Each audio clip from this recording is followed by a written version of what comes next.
Well, here's some big news. We've actually finally begun to win the fucking argument and fight, which has me annoyed to no end at the fight that we've had to have with abolitionist feminist on this front, and the fact that it's been ignored for so long. I've been openly asking, essentially why these feminist organizations had ignored so much of the data that was coming out in all of this and the things that the studies were finding, and it's because they've clung to an abolitionist framework. They one of the areas of ideological disagreement that kind of set me apart from supporters of the Nordic model was, despite my own support for feminism in particular, for one thing, I'm a harm reduction advocate.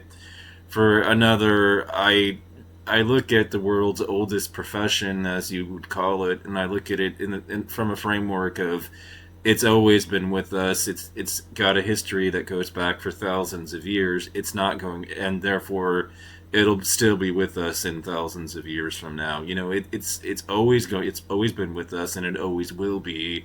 So any effort towards abolition is a waste of time, money, effort, and resources. It's pointless.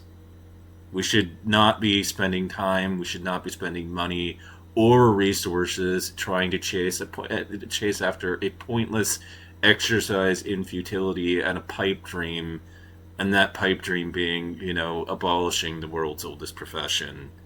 It will not happen. It will not end, and there is nothing that any government or around the world can do, and no policy that is ever going to be extreme enough to stamp it out.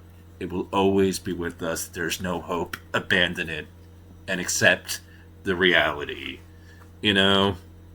Well, I have to give a thanks, to Debbie Deland and the Florida Now, group, which is largely, I guess, part of the National Organization for Women. Which I might consider a membership, even though I'm a guy. For this, because of the fact that they took this position. So, but let's get into it. For years, the Florida National Organization for Women, Florida Now, had aligned with the Nordic model known as the equity model or end demand approach.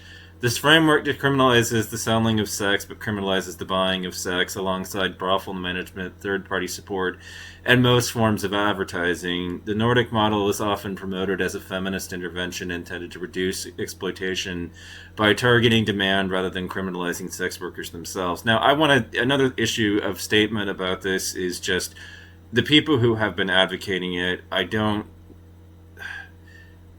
I look at them more as somebody that intended to do good with this one, but we know from like a lot of things. There's a good saying that the road to hell, is paved in good intentions, and unfortunately, that's kind of what the data here is coming to realize. Now, the people on the other side of this debate are misguided at best. They're not monsters or anything. They're not bad people or anything. They're just people who, got sucked into an ideological framework and, they've clung to it, and they've been deceived basically, and tricked. And they continue, like, the people are continuing to defend it today. It's getting more popular, unfortunately, and I'm here to help, organizations that are devoted on the ground to stopping it.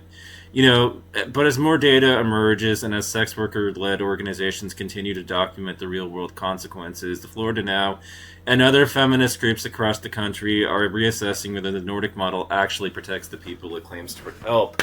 Now, I have to applaud them very much here for right here. This is something I very much so approve of. The people who have the courage to go in and question their assumptions. And to be willing to have their mind changed. Like, thank you to this group. We need to get the rest of the feminists on board. Unfortunately, the evidence is increasingly clear. Criminalizing any part of consensual adult sex work makes sex workers less safe, not more. That's why the sex worker led organizations overwhelmingly support full decriminalization, not the Nordic model as the policy framework that best advances bodily autonomy, safety, and human rights. what the Nordic model actually does. The Nordic model is often misunderstood as, quote, decriminalizing sex work, unquote. In practice, it creates a legal framework where an environment where clients are criminalized, making sex work more clandestine. Landlords can evict sex workers for quote brothel keeping, unquote. Drivers, security partners, and roommates can be charged as, quote, pimps, unquote. Advertising is criminalized, limiting workers' abilities to screen clients. Police surveillance increases, often targeting marginalized communities. Workers are still viewed as needing to be, quote, rescued, unquote, and their autonomy is denied, which is incredibly misogynistic and sexist against women. They can't make their own individual choices. We have to rescue them for their own good. Like, this is fucked up feminism. It's not feminism at all, but it's painted as a feminist intervention, and there are plenty of feminists who have the balls, I guess, to speak out for it, but they shouldn't. Although sex workers themselves are not arrested for selling sex, the model criminalizes the entire ecosystem around them, forcing their work further underground. Sex worker led groups consistently report that this model increases violence, reduces bargaining power, and makes it harder to report abuse, which is exactly what I'm finding in the data myself. I'm finding tons of this at this point. I issued a statement in this and everything, and about the whole thing that this was a horrible idea, and that it was getting worse, and it's getting more, and it's worse that it's getting popular. But there was a feminist activist, Catherine McKinnon, who described the idea, and she wrote, against his demand to buy her for sex, the Swedish law says she is not for sale or rent. Eliminating criminality raises her status. Criminalizing him lowers his privilege. But to give that a moment of consideration and thought, we have to go over to this whole view of basically supply and demand, 101, back to economics 101. I mean, what happens when supply stays basically stable or is reduced, but not by, in proportion, and, demand basically falls off a cliff. These sex workers are then pushed into, these prostitutes are basically pushed into and I prefer the term to call them sex workers, but, we have to be, the old terminology does some good to so that people know what we're talking about. These women, they're pushed, their demand goes through the it just completely plummets and everything, and now law abiding people are too afraid to engage, and so their clients go down way, and now their clients have far more bargaining power because they're a woman's like bargaining power even in relationships is very, very dependent on the number of people who actually want her, just like men, desirability and what bargaining power you have in relationships with women depends on how many women are actually interested in you. It's the same for both sexes in this regard. They're no luckier than us. It's just that women are more desirable than men, so they usually tend to have more prospects. But this perspective is not right. It actually catapulted men's privilege into the roof. I mean, if they were willing to take the risk, now essentially demand for her services has fallen off a cliff, and so they can negotiate prices down, and on top of that, they can make a protest about using condoms. This is terrible. This is terrifying stuff. There's been an uptick in HIV as a consequence of it and everything, and how I know that is that it's in the data. Like, this stuff is coming out in I should move this stuff to Notepad, but it's coming out in associations between sex workers, the health reviews of them. I mean, and this went off like a bombshell when it came out because it's a fucking meta review. That's some of the strongest scientific evidence that's out there, and what are we seeing in this? The horrors that we're seeing in it.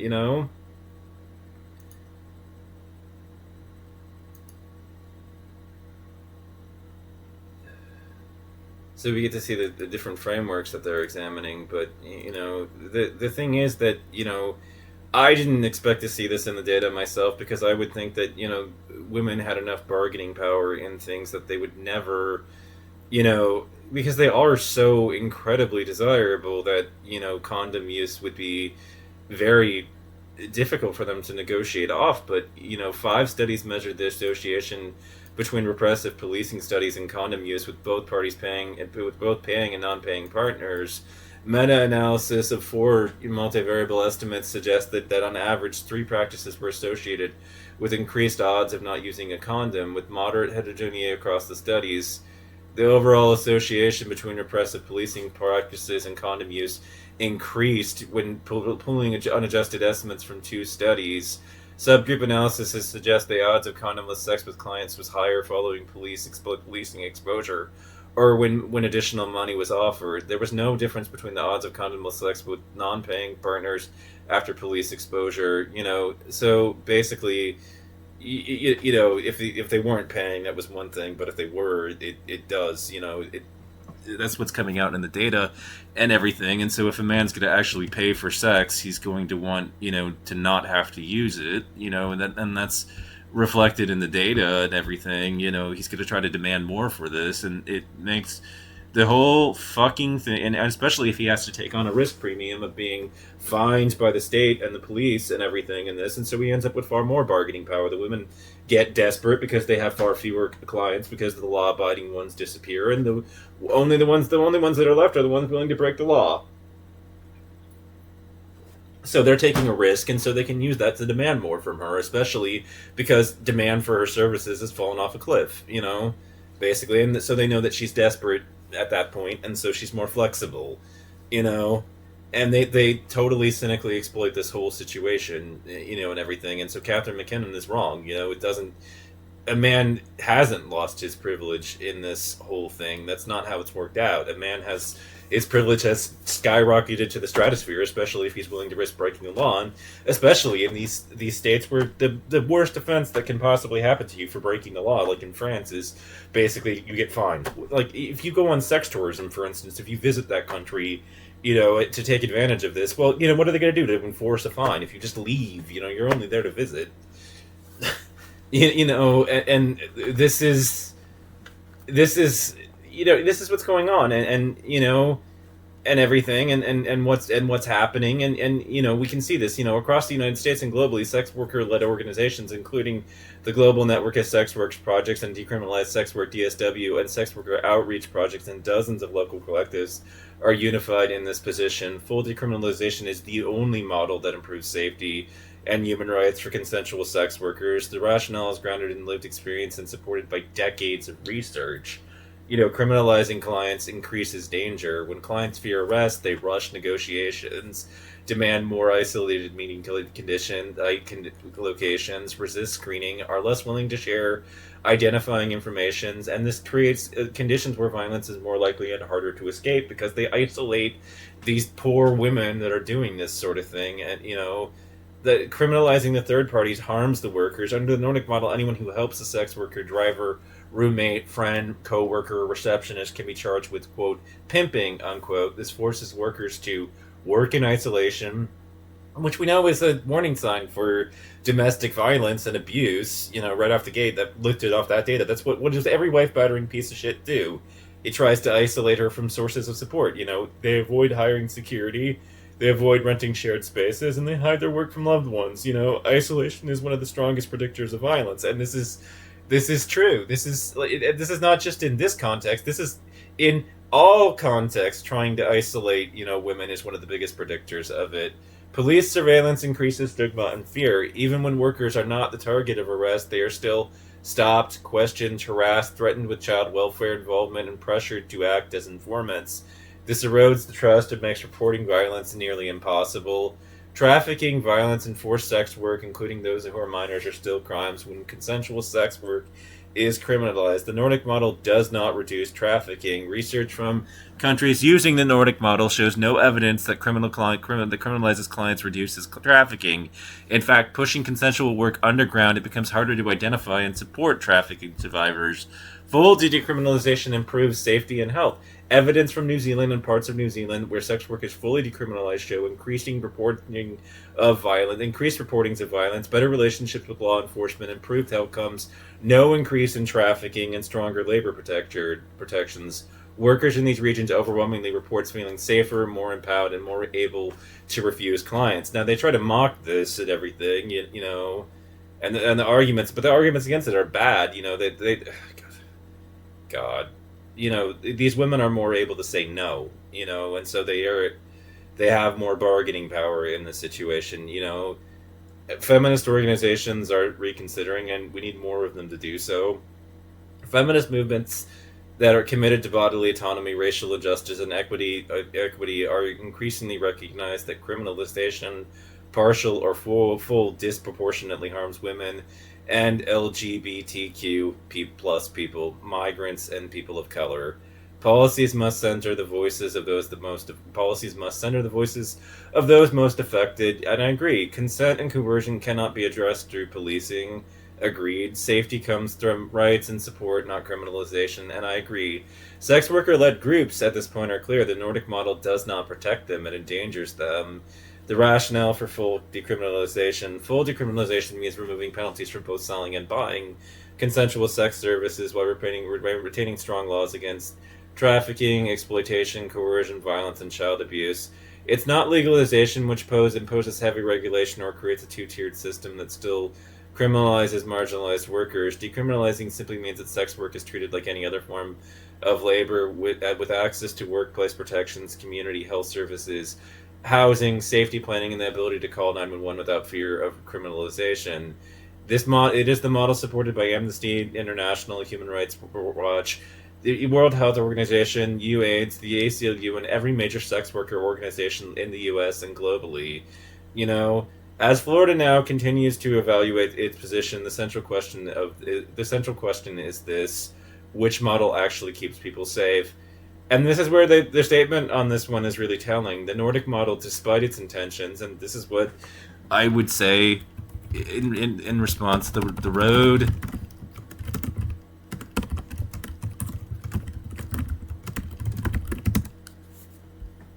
so that you can see, the whole thing, and the quote that I wanted to leave you with about this. They say the road to hell is paved with good intentions. Yeah, yeah. The way back will be paved with blood. Yeah, I mean this is just insane. Yeah, so I mean and that's the truth. The unintended consequences have been overlooked for far too long. Of this Nordic model approach. They have been, and unfortunately, there are some people that are still clinging to an ideology. They're not data driven. They're still swimming in the emotional morass of things. They're not looking at actual data, and so the Nordic model, despite its intention, has not delivered safety, dignity, or autonomy for sex workers. Full decriminalization, backed by global evidence and lived experience of the sex workers themselves, offers a path that aligns with feminist values of body autonomy, harm reduction, and human rights. If the goal is to reduce exploitation, improve safety, and support survivors, then the evidence points in only one direction: listen to sex workers and support full consensual sex work decriminalization. All completely true. All in alignment with the data. How often with things like this happening, this woman, Vanessa Campos, was, her story is particularly telling, murder and everything and what happened to her. And I just want to, I want to see, I want you to know her story. This woman is a Peruvian born, she's trans, basically. She's transgender, but she was born in Peruvia, and she was 36 when she was shot dead in the forest of Bois, like I can't deep Boulogne, which is a park. I don't speak French, but this is a park in Western Paris. Vanessa wasn't the only sex worker, trans woman, or migrant to have been attacked or killed in Paris, but her death has launched a wave of anger like few before. Her community want justice. Across Europe, 62% of all reported killing of transgender and gender diverse people are believed to be sex workers, according to the 2007 report by Transgender Europe. In France, 69% of all trans and gender diverse murder victims are migrants, often countries from South Africa or South America. It is now a familiar pattern, but Campos' death has been pushed people from anger into action. Vanessa was really loved and respected by her community, so there's a huge feeling of injustice and indignation. Says Genova Rincon, director of the trans rights organization, acceptness, transgenders, like these, like I really butcher French, by the way. Yeah, her friends are not going to forget what happened. The AFP news agency reports that 5 men have been charged by French police with Campos murdered, but for activists, more needs to change. Today, the protesters around the world will gather for an international day of remembrance for Campos, organized by TGEU, the International Committee of the Rights of Sex Workers Europe. French sex worker union Strass, except in London, people will meet outside the French embassy. Vanessa was a very soft person, says Rincon. She was good at listening, and after the death of her father back in Peru, Vanessa took on the role of breadwinner, and she was still sending money back home to her family. At 11 p.m. on August 16, Campos colleagues heard a friend screaming somewhere in the woods. In comments reported by Tetu, like, God, I really... God, I hate this. Sex workers in the area heard Campos shout "Tudas," which is a code word that means that she needed assistance. Multiple people ran to her aid, but shots were fired at the time, and they were unable to reach her. Campos was fatally injured. According to Campos' friend and police source reported by the BBC, Campos had been tried killing to stop a gang of robbers stealing a client's car. Basically on the 24th, protesters marched through Paris holding white roses with signs reading "Justice for Vanessa, trans murderer, the state is complicit." A shrine has been built, in the forest, basically, where she was killed. When I went back to the forest a few weeks for the memorial, I saw Vanessa and her friends had to make it safer to work, says Rincon. She explains that the area is dark and isolated, but the women had set up battery-operated lights, brought water bottles, and made a makeshift shelter so they'd have privacy with clients and to avoid being arrested under French exhibitionist laws frequently used to target sex workers. Vanessa's worker friends have to keep working there in the place where she was murdered. It's a communal cemetery, and candles and people are going there to pray. Rincon says that 2 years ago, few sex workers would have been working in the forested pot where Campos was killed, and those who did work would from the relative, and those who would work from the relatively safety of the van. But she had no such protection. So, things are going from bad to worse. In 2006, the so-called Nordic model 2016, sorry. The so-called Nordic model was introduced in France, where the law decriminalized soliciting for sex. It criminalized the purchase of sex, which became punishable for fines, which I'm just laughing at, because if you came and visited that country, that's nothing as far as penalties, especially since you could just leave and never pay it, When Campos arrived in Peru in 2016, the law was just coming into effect for the first 6 months. The law was operational. Many sex workers reported that the number of clients fell dramatically, meaning that they had to scramble to make ends meet. 2 years later, according to Rincon, I'm so sorry to these people. Like, I cannot pronounce. Somebody would have to train me. Campos was managed to send money, but she was living in a one-room studio apartment when she shared with 3 friends.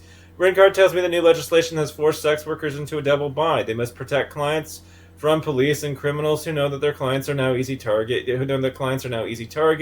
given they can't report crimes committed as they were committing the crime of selling sex themselves. Sex workers must find ways to stay safe while evading the attention of the authorities. This law is a moral judgment of society against sex workers and clients, Rincon says. The real criminals, like thieves, use this. The law talks about, quote, sending the right message, but it doesn't even mention the safety of the work of the people actually in the industry. In 2018, a report authored by the researchers from France National Center for Scientific Research and Aix-Marseille University found that 63% of workers had experienced a deterioration of their living conditions, more isolation, and greater stress. And 42% are more vulnerable to violence as a result of the introduction of the Nordic model. Violence of all kinds has increased. Insults in the streets, physical violence, sexual violence, theft, and armed robbery in the workplace. When asked what was being done to keep women like Campos safe, a person in Paris told broadly that a quote, investigation is in progress. So they don't try to keep them safe. There's not an ounce of prevention here that's involved. They only react after it's already too late. In the wake of Campo's death, the full weight of social stigma made itself known in press write-ups of her killing. One publication published images of Campos' dead body, misgendering and dead naming her. Against this stigma, activists are joining together to dignify her life. The tragedy of Vanessa's death highlights the climate of terror that migrant women, trans women, and women of color and sex work women live with every day under the carceral state, says Brighton-based sex worker Eva, who will be attending the Friday night vigil. Vanessa's life mattered, agrees London sex worker Pearl. Both Eva and Pearl requested to hold their last names for the purposes of privacy. When injustice has happened to people who the state puts in danger, we need to show up for them. Vanessa's murder feels especially poignant for me as a sex worker whose partner is trans and a migrant. So this is proof. This is an antidote. It tells you exactly what's happening. They push further and further into the forest, to hide from the cops and everything. And under this model, they get more and more isolated, and they get more vulnerable and everything. And so the trial came up and everything, and these people were put to justice and everything, but this is too late. She's already dead. Police quickly focused on a group of armed, a punitive expedition against Campos and others who had denounced repeated robberies and assaults against sex workers and their clients, by armed gangs. Her murder and now a long-awaited trial over it has highlighted the increasing violence against sex workers in France, there's been an uptick since the law was implemented. More violence now against the women, that are actually doing this. And, in this case, it was a trans one, but it's happening to all of it. It's happening to all women, cis women too. They're not getting a fucking day off from this. It's illegal to buy sex in the European Union, but not to sell it. Shifting the criminal responsibility to the clients who can be fined if caught. While some people says the law helps protect women from trafficking and exploitation by discouraging prostitutions, many sex workers say it has made their jobs more dangerous and deprived them of income. And women become less safe when they lose income. That's the reality. When they don't have income, they can't get out of abusive relationships. They can't let themselves out of these circumstances. They're stuck with them. And when they don't have income, they're less able to say no in these situations. They have to do what it takes to earn it. So these women become, especially since in the context of prostitution, many of these women are often drug addicted. They may be taking heroin or fentanyl or some of the new street drugs and everything, and what are they gonna do if they need the money to go and buy their stuff, to support their habit and everything. And the client becomes what would formerly be seen as unreasonable. They start demanding sex without a condom to pay. They say that, well, we're taking on a risk and everything. I could be hit with massive fines and everything for buying and everything, and I should be I've got a better bargaining position from that point. I get a risk premium from this. Catherine McKinnon, basically weighed in on this one when it passed and everything, and she said, against his demand to buy her for sex, that Swedish law says that she is not for sale or rent. Eliminating her criminality raises her status. Criminalizing him lowers his privilege. But that's not the reality that we're actually seeing on the ground. We're seeing, because men have increased bargaining power as a result of, the fact that there's now a risk involved with them for buying this. They can use the fact that they are taking a risk to argue, basically in negotiations for things like condomless sex, which has led to a rise in things like HIV. The people who are defending this, and to the feminist who will come out against this and almost certainly try to write a response, to it. I just want you to know, if you're defending this system, you are defending the spread of HIV and AIDS. Which is morally reprehensible for you to do. That blood and those deaths are on your hands for even having the audacity to speak out in favor of it. Just shut up, and get out of the way of eliminating this system. Your perspective is not wanted. Your voice is fucking not welcome here.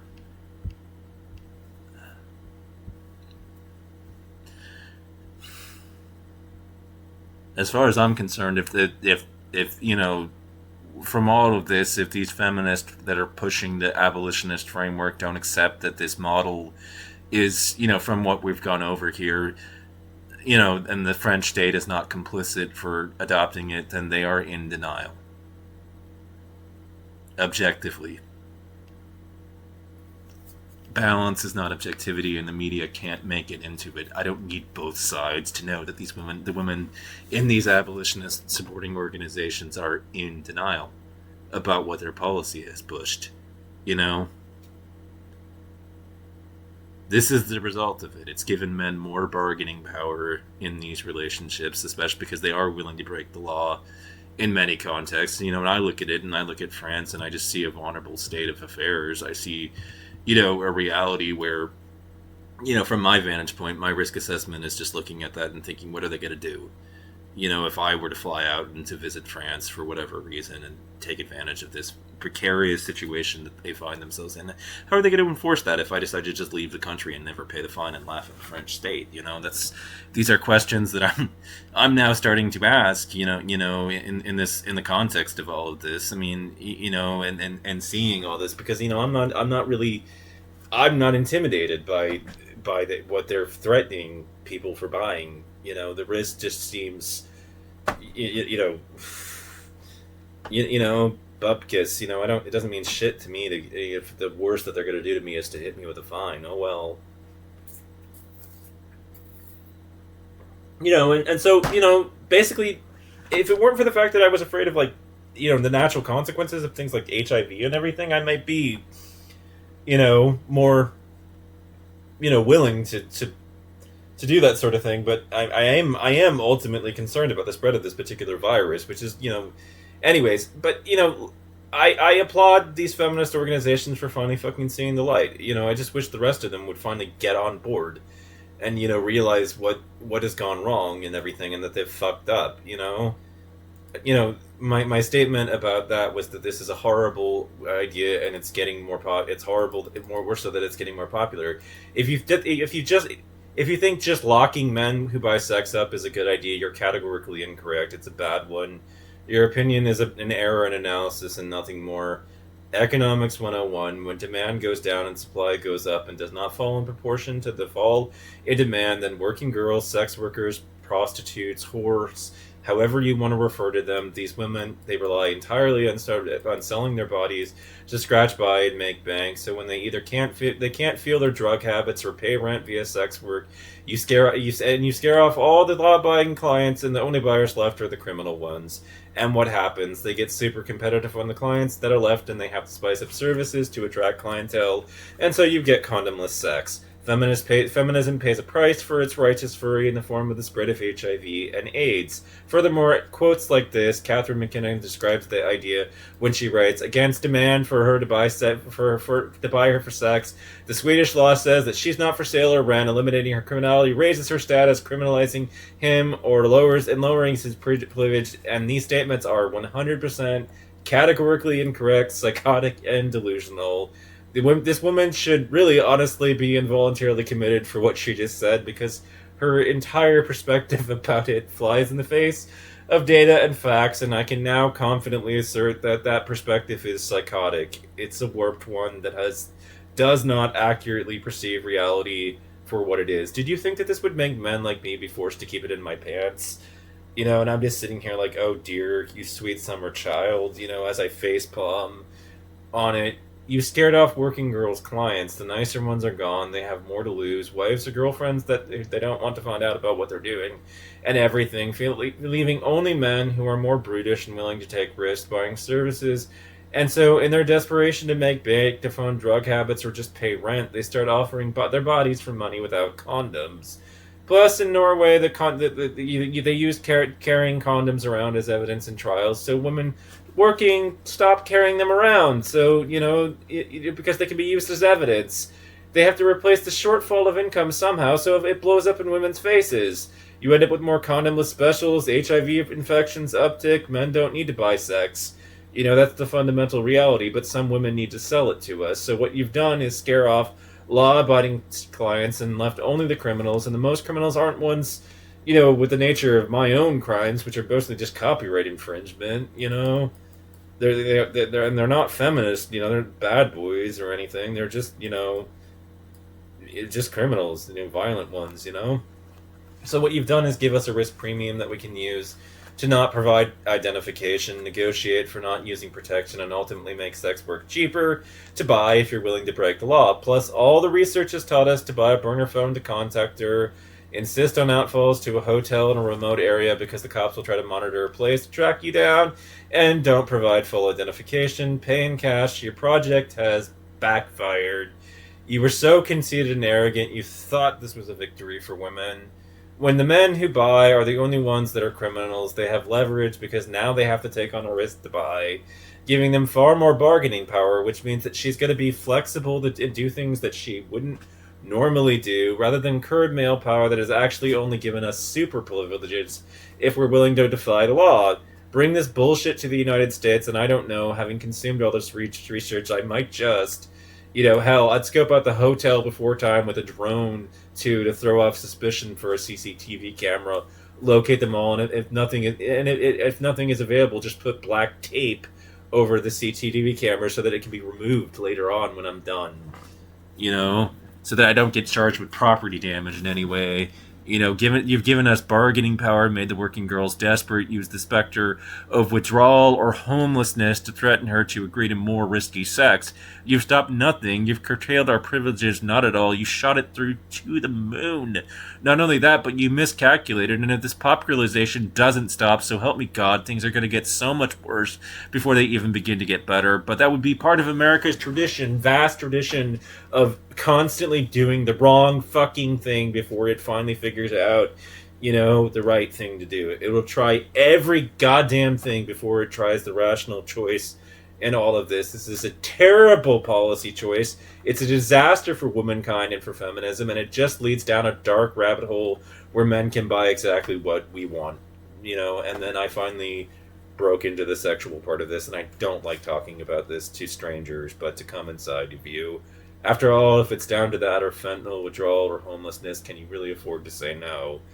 I hate to sound so awful as a person. I throw up inside even having written these things, but I have to role play as someone I'm not because this point really needs to be driven in like a dagger in the heart of the women who continue to defend this system, because nothing short of that will be strong enough to make these arrogant radical feminists realize they fucked up and their best intentions have made a mess of everything. So my apology for how rude this came across ahead of time, but this project is backfiring, especially on women. Remember my words here. I'm trying to help you. I'm trying to stop it before it gets any further. This is a warning, I'm not, much of what the tone here is in this poem is incredibly insincere in what's being said, but it's like a dagger. It needs to be driven into the fucking heart of the Nordic, models, supporters and boosters. They need to realize they fucked up. You fucked up. You need to own it. You need to take the responsibility. You need to examine the ideas that you have pushed for so long and question if it really is keeping the very people it purports to protect actually safe. You need to examine your assumptions, and unfortunately so many of you have clung to an ideology rather than a data-driven approach, and I would like to amplify the call for an evidence-based feminism